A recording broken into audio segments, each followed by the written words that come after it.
Welcome to HS97. A few videos ago, somebody asked me, could I improve the sound?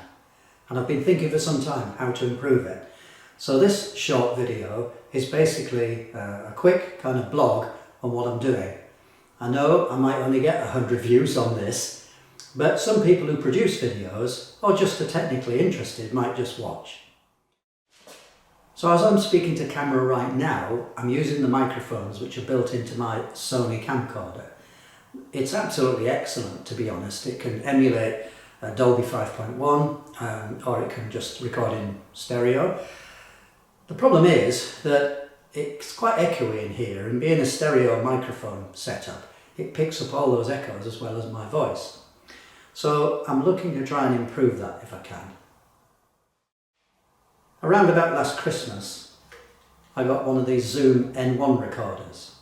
Now, stereo microphones, but you can plug in a remote mic, a lapel mic, and this is excellent. The problem is that quite often when I'm taking video, I'll do 5 or 6 takes. As this is recording, it's recording onto a memory card, obviously not straight into the camera, and it's quite difficult then to choose the right piece of audio on here with the right piece of video there.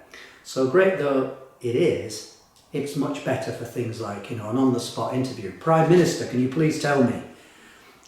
Or recording rain in stereo, or recording a cat purring, or as I did once, recording the sound of the oil pump on the lathe. It's great for that, and you can balance the audio channel with what you're getting on this, and you can play one off against the other in the editor. It's great for that. But I needed something else. But when I say I needed something else, I didn't really know what else. So I bought myself 2 other things. I bought this shotgun microphone, which just goes on the top of the camera and feeds straight into the camera, and it was about £16. I'm going to put that on now, so you can see what that sounds like. Welcome to HS97. I've just put on that shotgun microphone. It plugs straight into the powered socket. I don't need to adjust the audio levels on the camera, it's all done automatically.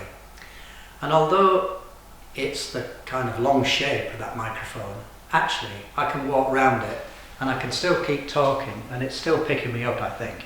So it seems to be quite omnidirectional, even though it's shaped as if it would be picking up from just the front direction.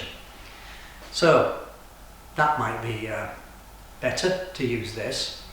But the problem is, if I'm facing a machine and talking and the machine's running, it's also picking up the noise of the machine.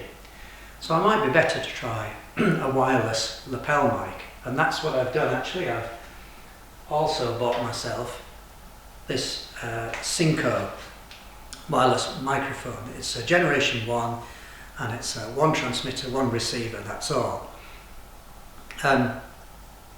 It seems to work extremely well. I only paid about £45 for this. Now, they're normally about £80, and this was sold on eBay as almost new, but there were lots of them being sold as almost new. Now, I'm sure as I can be that it's not a fake. So that was a good deal actually, getting that for almost half price. So I'll put this on and see what it's like. Right, I've set up the wireless microphone, but you notice I've also got this earpiece in. I'm going to take it out because it's very difficult to listen to my echo slightly delayed.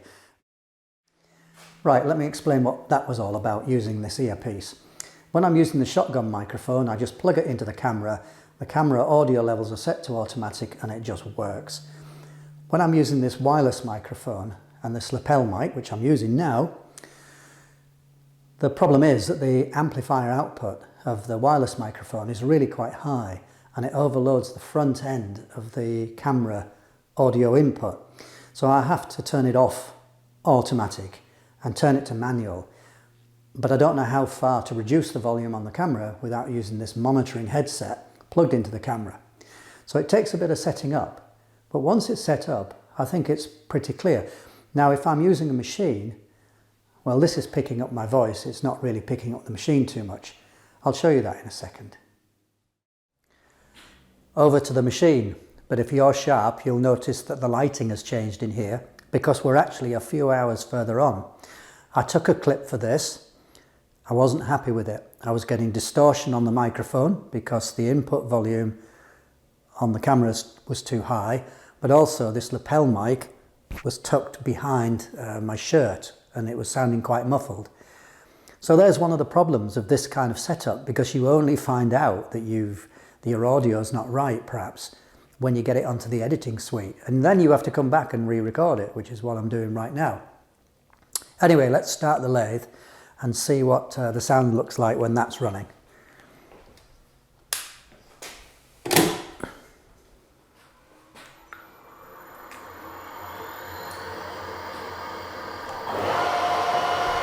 Okay, I can't tell what that's going to be like, but I'll see it when I do the edit. And what is it like now when it's not quite so loud? Can you still hear my voice okay? Well, I've now dispensed with the lapel mic and I'm using the microphone built into this transmitter. We've tried 4 different setups and I'm sure you've formed an opinion what you think is best. And I'm going to put up a poll at the end of this video. Well, actually I'm not, because I've just realised that YouTube have removed polling cards. So please leave your feedback in the comments. I hope that was useful to you. Thank you for watching. Hags be shed.